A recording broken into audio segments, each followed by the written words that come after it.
कर्पूरगौरं करुणावतारं संसारसारं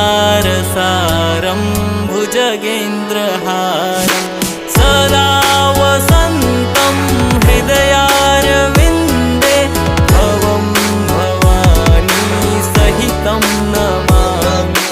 कर्पूरगौरं करुणावतारं संसारसारं भुजगेन्द्र